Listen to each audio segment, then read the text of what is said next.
కోట్లల్లో అప్పు ఉన్నా సరే అది తీరిపోవాలంటే శుక్రవారం ప్రతి ఒక్క ఇల్లాలు ఇలా చేసి చూడండి. పరిపూర్ణమైన ఆనందం, ఐశ్వర్యం, సంపద మీకు దక్కుతాయి. ఇంటిని చక్కగా పరిశుభ్రంగా పెట్టుకోవాలి. లక్ష్మీదేవి సంతోషిస్తుంది. పూజ గదిని ఎప్పటికప్పుడు శుభ్రం చేసుకుంటూ ఉండాలి. పరిమళం వెదజల్లేటువంటి పూలతో పూజ చేసుకోవాలి. మనసుకి హాయిగా ఉంటుంది. కొబ్బరికాయ తప్పనిసరిగా పెట్టుకోవాలి.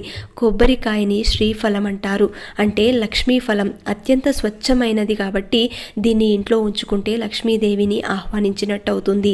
ఇంకొకటి, కొబ్బరికాయని ఎరుపు రంగు వస్త్రంలో చుట్టి డబ్బు నిల్వ చేసే చోట భద్రంగా దాచి ఉంచుకుంటే మీ సంపద రెట్టింపవుతుంది. శుక్రవారం రోజున ఆవులకు గడ్డి తినిపించండి, బెల్లాన్ని తినిపించండి, నేతితో దీపారాధన చేయండి. ఇలా కొన్ని వారాలు చేసి చూడండి. మీ ఇంట్లో ఉన్న ఆర్థిక ఇబ్బందులన్నీ కూడా పూర్తిగా తొలగిపోయి ఆ లక్ష్మీ అనుగ్రహం కలుగుతుంది.